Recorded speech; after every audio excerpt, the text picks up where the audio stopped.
Are we starting? Should be. Sorry.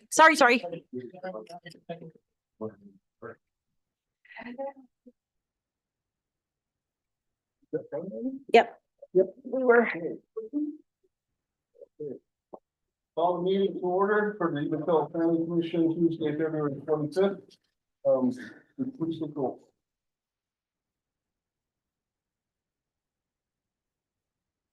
What's on?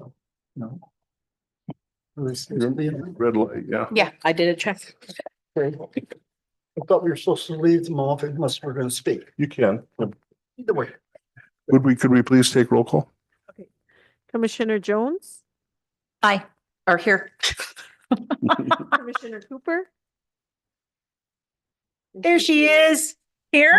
Through Zoom. Commissioner Nobles, Here? Commissioner Leon Tejeda, Here.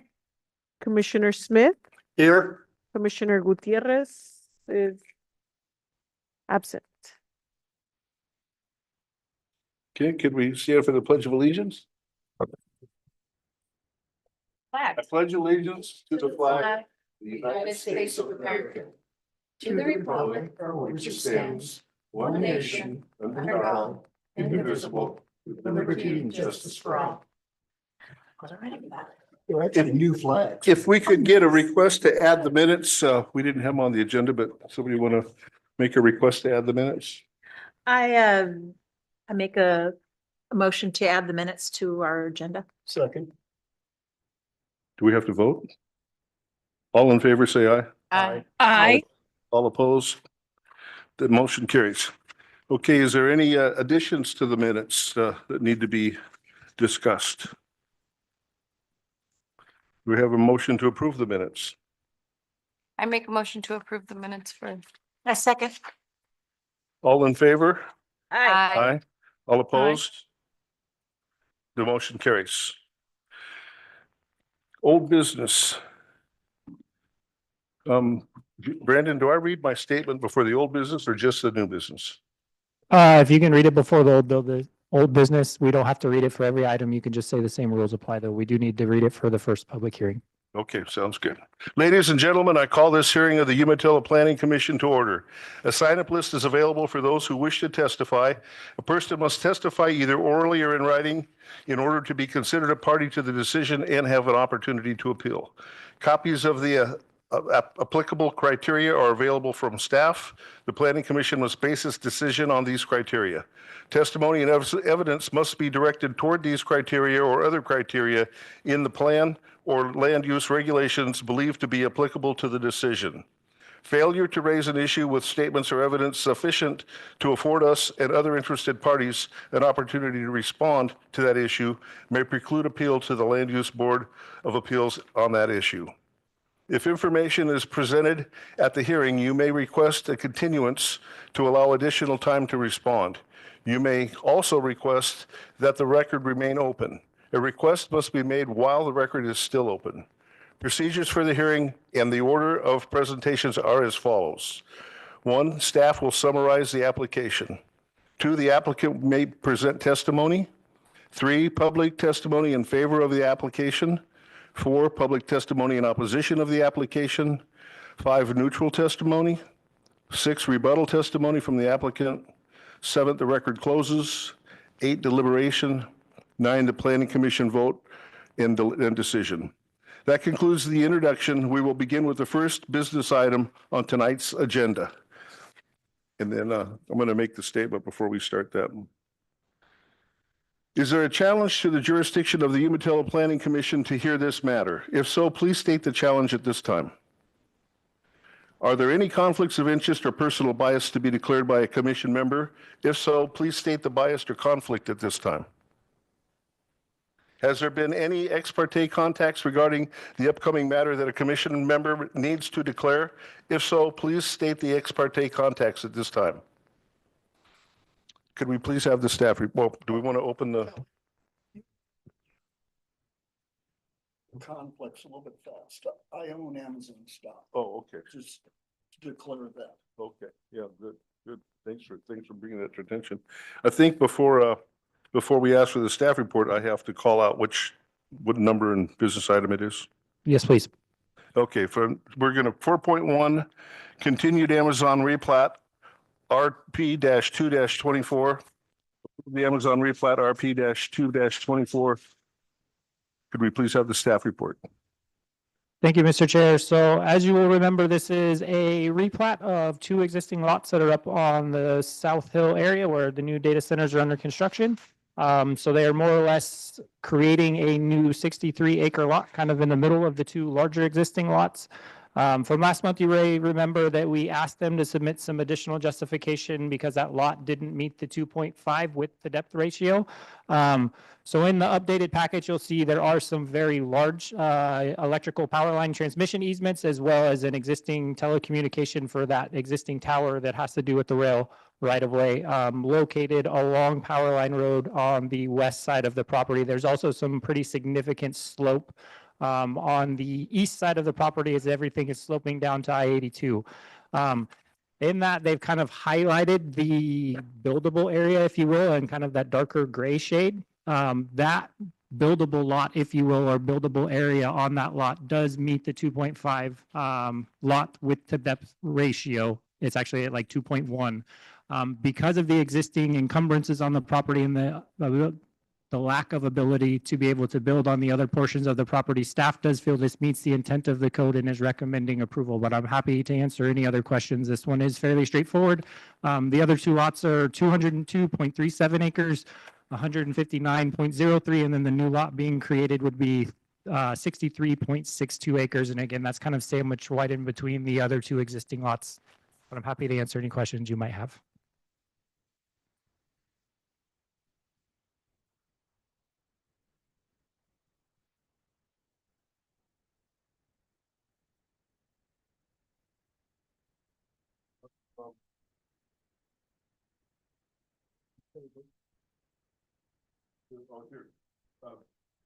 We want the applicant to present testimony. Okay, public testimony in favor. Public testimony in opposition of the application. Neutral testimony, rebuttal testimony from the applicant, close the record, deliberation. Any discussion? Okay, can I have a motion to close the record? We would need a motion to close the record. All in favor, say aye. Aye. Aye. Aye. Opposed? Yeah. We did not oppose them. Okay, with records closed. Deliberation? It looks pretty straightforward. Yeah. I Yeah, just- no, I have no questions. All right. Do we have a motion? I move that we approve. I second. Okay, we have a motion to approve the replat RP-2-24. All in favor, say aye. Aye. Opposed? The motion carries. All right, moving on to new business. 5.1, election of officers. Brandon, you want to walk us through this? Yeah, so at your last meeting, you did move forward and appoint staff, Nancy, to serve as the planning commission secretary. So staff will continue to be responsible for all official minutes and notes and meeting agendas and everything else. We have had Vice Chair Nobles, I guess technically, if I'm being accurate at this point, continue to chair since the previous chair, Bruce McLean, was elected to city council and resigned his position beginning at the beginning of the year. We do have most of the commission here, and we do have one vacancy, but I'm not sure I would recommend appointing a new commissioner to either the chair or vice chair spot. So I do think we have enough folks here to be able to move forward. At this point, I'll kind of look to the commission. If anybody would like, I know Kelly, you volunteered for the chair position, but we would need to appoint a chair and then a vice chair if, just to be able to serve in that chair position if whoever the chair is isn't able to attend. I think Kelly's doing a great job. I don't know why we would elect anybody else. He's definitely stepped into the role and would be a great leader for us. I agree entirely. I'll second that. Yeah, I move that we elect Kelly Noble as our chair. I second. All in favor, aye? Aye. Opposed? So I guess the harder question is, do we have any volunteers or is anybody willing to serve in the vice chair position in the event that Commissioner Nobles is not able to attend? I would. I second. May I ask a ahead. question? I was thinking that since Jennifer has been serving so long, are you interested at all? I would actually like to defer to Okay. our commissioner who has so much more experience than I do. So even Okay. though he's new to This time. serving right now, he's got a great He's got a history in great record. Umatilla that I can't stand up. But thank you for asking. I Absolutely. will add that Recognize- Commissioner Smith was the chair when I first started here at the city, so he definitely has chair experience as well. Yeah, my support.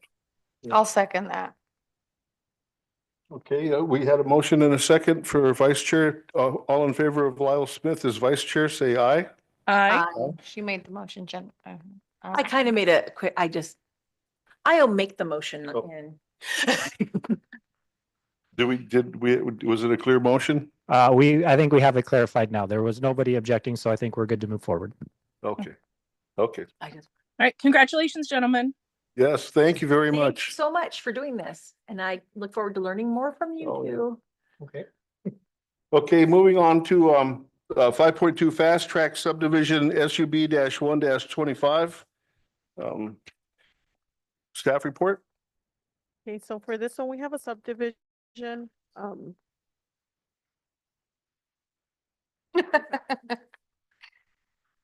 sorry, and, it's pretty straightforward application. This is, phases 3 and 4 of the Ballard subdivision. And we have 103 lots. And there are a few tax lots involved and application, I didn't see any issues. All the notices were sent out. Our applicant had good communication with us. And we actually have our applicant here for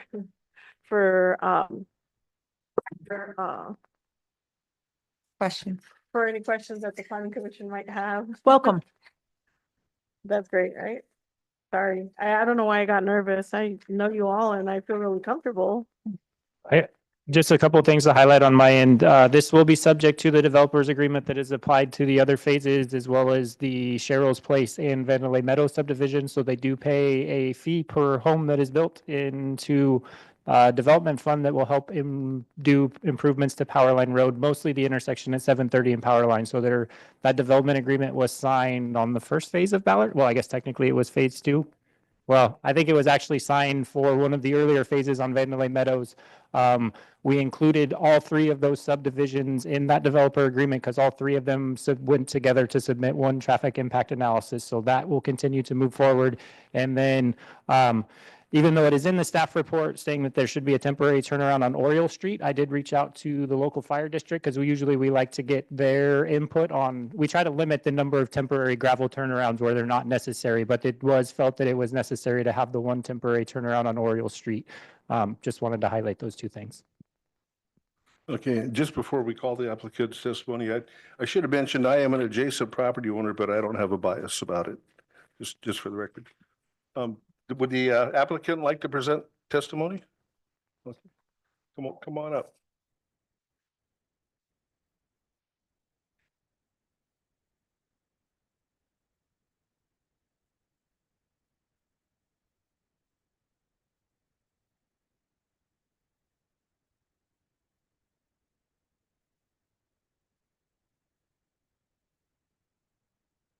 Jared, you probably know name and address if you would to start. My name is Jared Ferris, Faris, Fast Tracking. My address is 4013 Melville Road in Pasco, Washington. And I'm the president and CEO of Fast Tracking. And as always, it's a pleasure to come before the Board of Commissioners and have a new subdivision to present to the city of Umatilla. So I don't really have much to say. Other than we look forward to continuing to develop property up there and deliver affordable single-family residences to people who want to live here. So with that, I'll open it up to any questions that any of you may have. Sounds good. Thanks, Jared. Any questions? Are you guys bringing in new models? New floor plans, yeah. To our smaller areas, to our smaller plants, like where we're gonna be building. Finally. a Subdivision that's, our partners, the Diggers are currently finishing, which is, I think it's Cheryl's Place Phase 3. We're paving that one, I think, in a week or two, and yes, that has smaller floor plan office.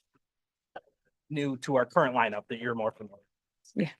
Okay. Just wanted to- Thank you. Thanks, Jared. Any public testimony in favor of the application? Any public testimony in opposition to the application? Any neutral testimony? Rebuttal testimony from the applicant? Can I have a motion to close the record? I move we close the record. I second. All in favor, say aye. Aye. Opposed? The record's closed, ready for deliberation. I'd just like to point out really quickly, is this on? Yeah. I'd just like to point out that Commissioner Gutierrez has joined online. We'll make a note that she joined late at about 6:46, I guess. She just joined, but she is on Zoom now.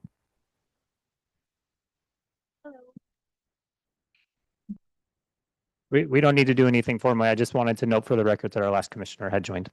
Okay. That's nice. Is there any deliberation? No? I like the idea. I move that we approve. Get the number right here. Thank you.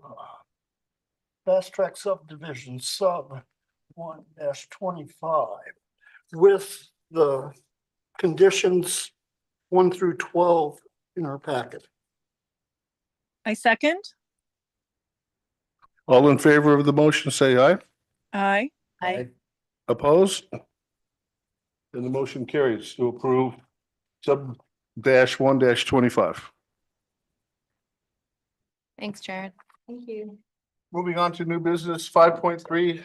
5.3 Zayo conditional use CU-2-25. Could we have the staff report, please? Application is. Sorry, can we do the conflicts first before we actually move into the staff report? What, do what? Your ex parte contact. Oh, yeah, you know what? I didn't. Thank you. Yeah.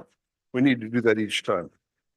So is there a challenge to the jurisdiction of the Umatilla Planning Commission to hear this matter? If so, please state that challenge at this time.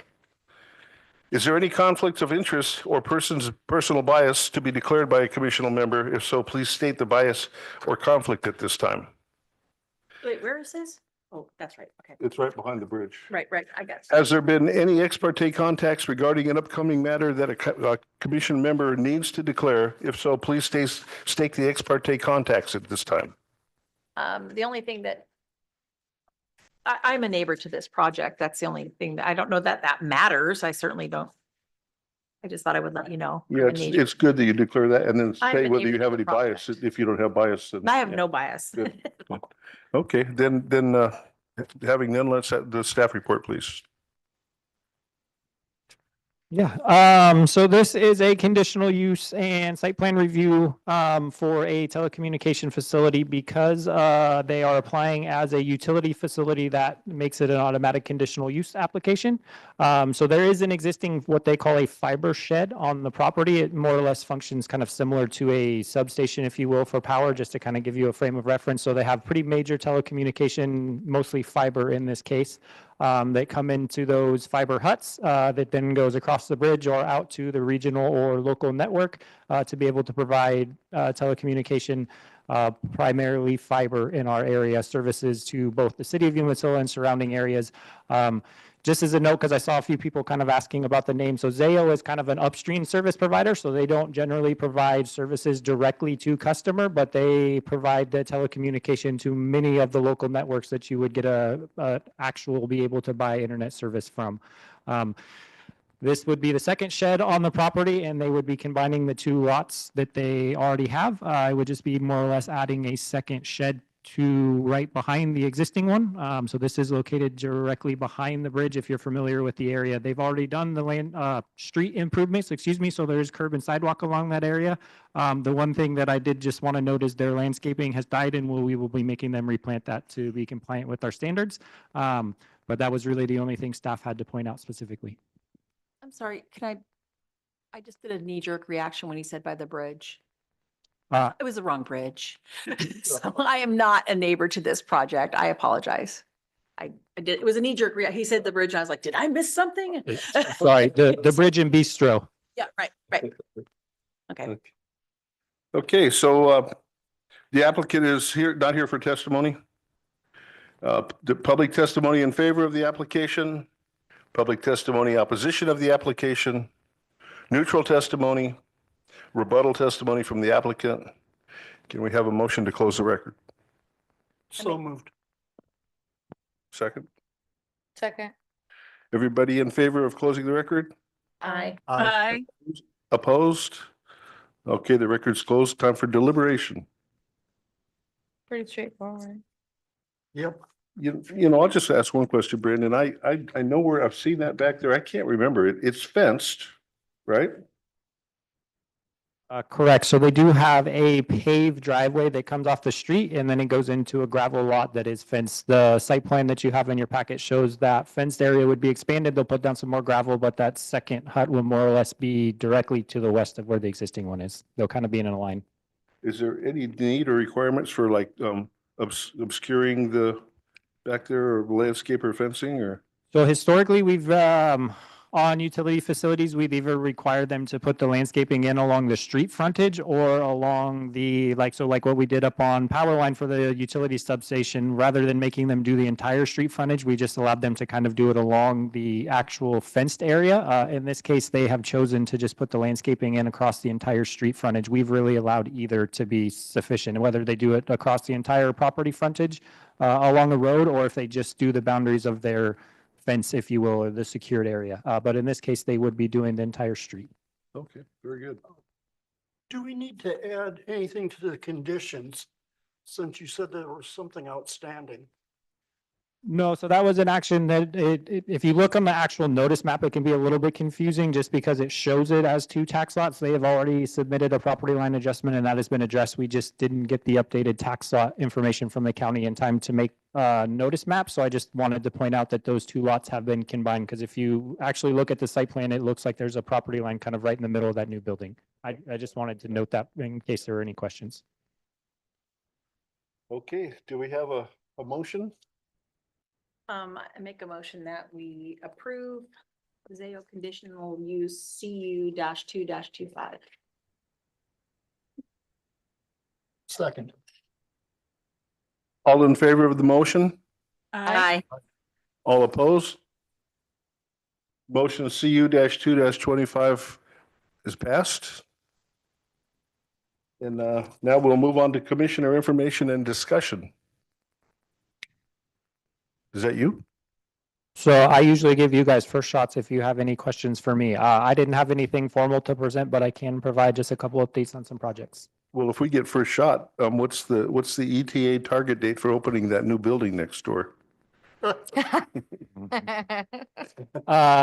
So we are still anticipating the building to be completed this year. So to give a little bit more of a background, I think the commission, it was just before or after, excuse me, our last meeting. So unfortunately, as we began construction on the existing post office building, the original intent was to keep the old building and try and rehab it and have it be part of the new business center. Just the age of the building, and as we started uncovering more and more things, it became very apparent to staff and our contractors. It's just that existing building was in really, really rough shape, and we were looking at just mounting costs to try and, kind of put lipstick on a pig, so to speak. So we had the design team come back in. They made a presentation to city council and they chose to move ahead with demolition of the existing post office building, as you can tell. And we will now be replacing that south wing. No changes to the floor plan, no changes to square footage or anything that way, but just coming up with a brand new structure that's on proper footings and they're at frost depth and a few other things of that nature. So that has thrown a little bit of a kink in getting some timelines. So we actually just got the final plans for the new south wing back from the design team last week.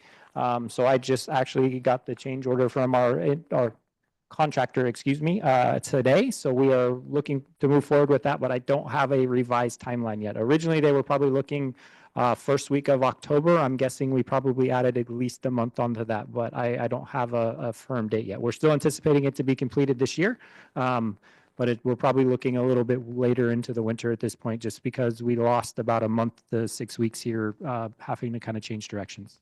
So it's the same footprint, so the new building will go clear to the sidewalk and the parking will be in the back? Correct. The new shell is almost identical to what was in place. If the outside perimeter of the building will be identical to what the old post office was. Really the only difference is we gained a couple inches because we're doing 2x6 construction on the exterior walls versus the cinder blocks. So we gained some inches, I guess, on the interior of the building, but nothing significant. Well, so the picture out on the street on the board shows, there's a front parking lot. It shows a building coming through all of that to the sidewalk.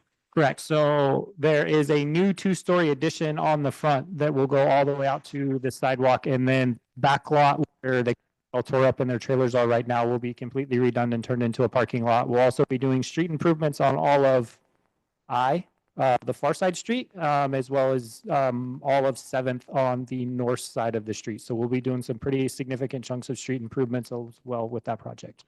Okay, and so the second story does the first story go to the sidewalk too? It will go all the way over to the sidewalk on I Street. So more or less the 1-story building will be identical to where the old post office was. Yeah. That old parking lot in the front will be the new 2-story addition. Oh, okay, it'll be. So it'll go all the way up to 7th Street, but Right, that right, section will be okay. 2 stories. Thank you for explaining that. Yeah. So the parking's gonna be in the back, right? Correct. So the parking is that entire half lot next to the school district's maintenance building there in the back. We'll also be doing some pretty significant improvements. You can probably tell we've had a few poles that so all of the overhead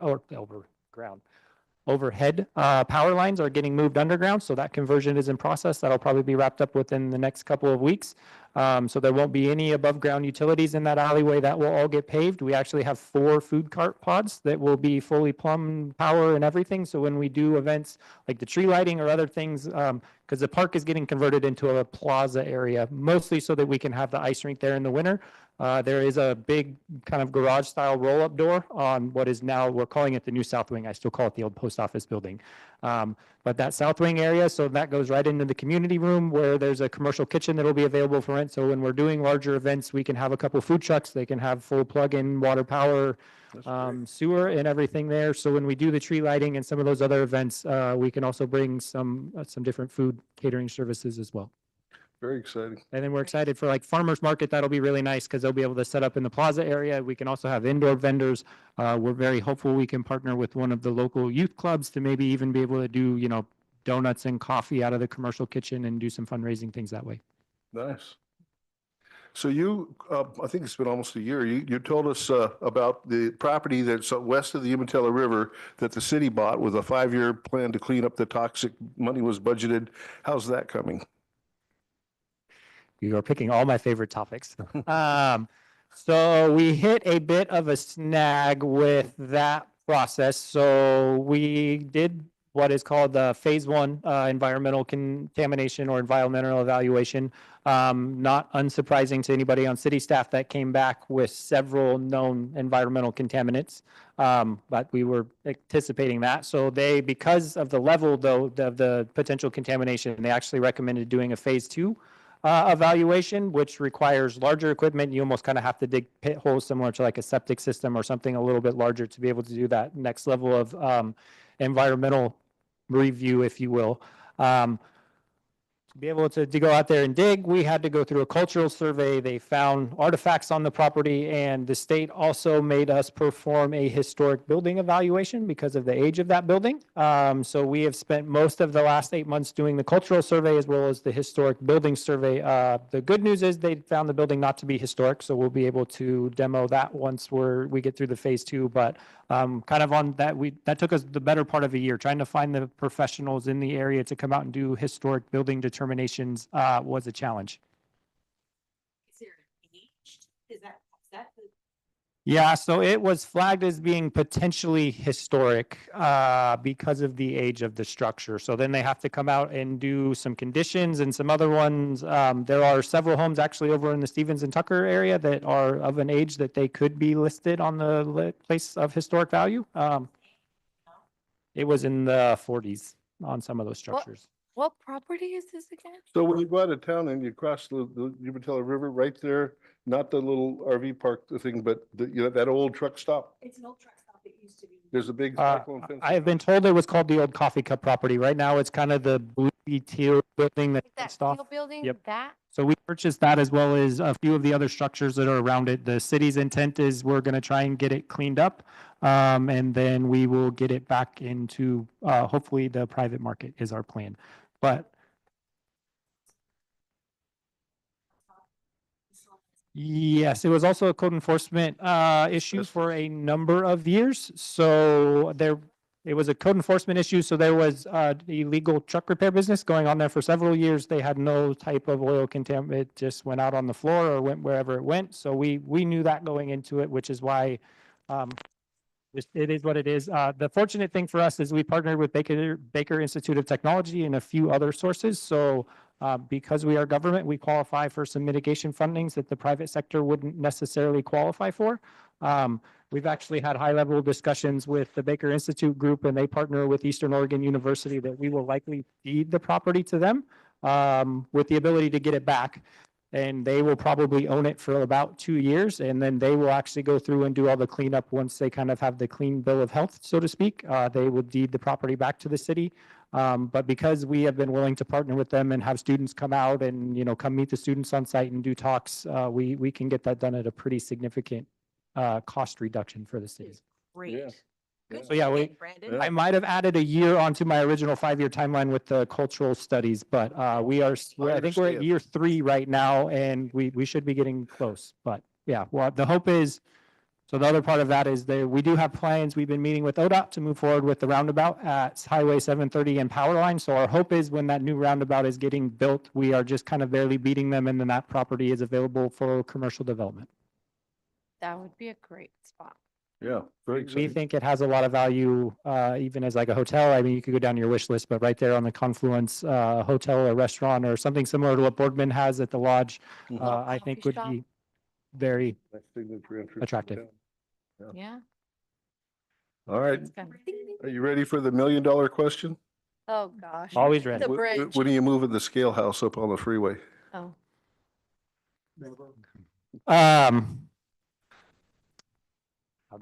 He doesn't want to answer that. So we have had several discussions with ODOT about potentially moving the scale house.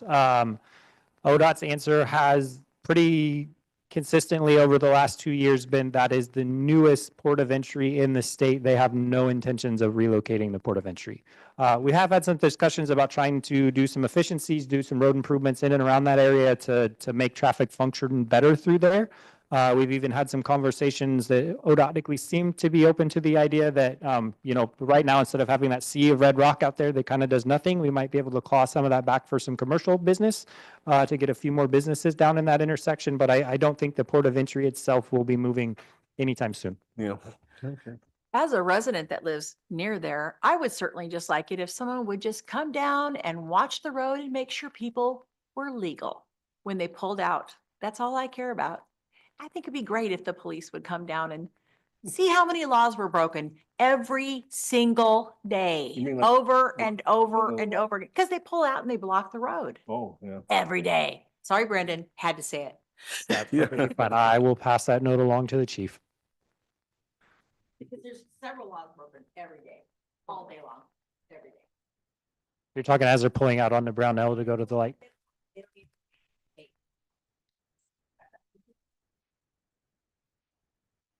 Outside of that, I think the only other update I was going to offer is we are getting close. We're anticipating the asphalt plants to open here within the next week or two. You even heard from Jared that they're planning to do some of their paving here up on Cheryl's Place, which is on the west side of Power Line there, within the next couple weeks. So we will be scheduling the kind of final construction for the bridge project here within the next couple weeks. As soon, we'll have to close it back down to the public for probably a week, maybe two. We'll have to come back in and kind of regrade everything because there was a couple of people who went down there and spun some cookies in the gravel and some other things like that. But once we get everything regraded, that will get paved. And then we'll be able to do the final improvements for the bridge, and then that will do a ribbon cutting likely probably end of March, early April. Sure looking good. Nice job. Got a question, probably everybody knows this, but the gas station across the street, has the city bought that? The one just right here across, that old one that got torn. So yeah, the city did purchase that. We actually own the entire block behind it. And then we actually struck another deal with a different property owner to buy the two lots. I think this is G, right? Just on the other side of G Street. We've had several conversations with affordable income housing developers. So we are looking to do some sort of mixed use. Hacienda Group has came and presented a couple times to the city council. We're waiting kind of on their final wording on funding, which we should have by the end of next month. But their concept plan shows a commercial space on the bottom. I think they had studio apartments above, and then kind of townhouses along that entire block along 5th Street. Sorry, I was going the wrong direction. If for whatever reason they're not successful in getting funding, we have had several other kind of affording housing developers who would love to be interested, and we certainly are. The city is interested in doing development there, but we're at least what is on 6th Street. We would look to do some sort of mixed use development with commercial on the bottom and then some sort of apartments on top. You know what's going to assist with that? When I ran into the stuff with the RV park, and they found out that the new boundary went all the way to 6th Street. They shut down DOT from putting in the improvements on 6th Street. And then DOT's archaeologists got involved, and then they moved the boundary again back down to me. All of those houses from 6th Street to the river along there, when we found that out, I called the assessor and said, they can't do anything to their properties. Their property isn't worth what you assessed it for. And he reassessed all of those properties. But you couldn't build. You couldn't build there.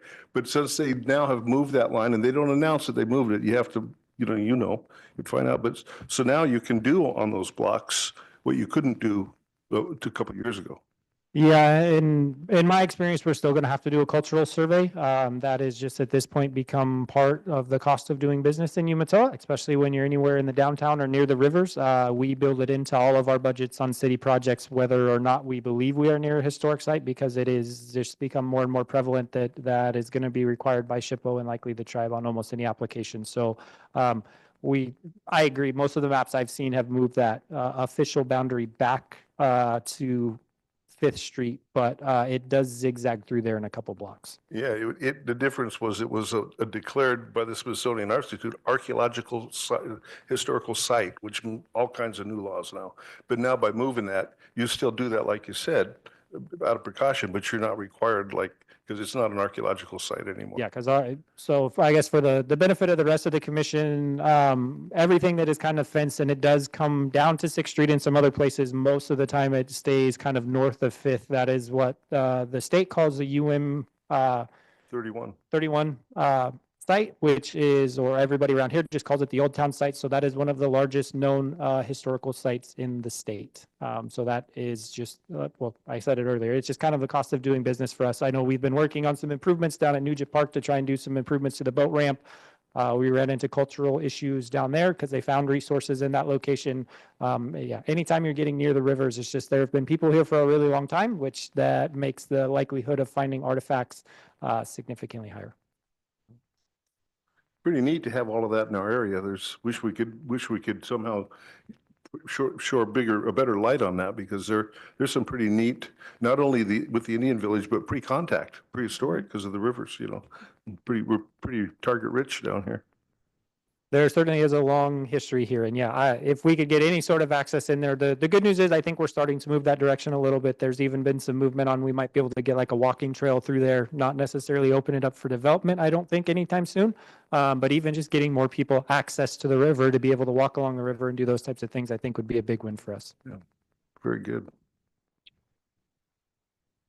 Any other discussion items? Are we done? Think so. Okay, this meeting is adjourned. Good night. Good night. Thanks. I'm gonna add to the file that was here.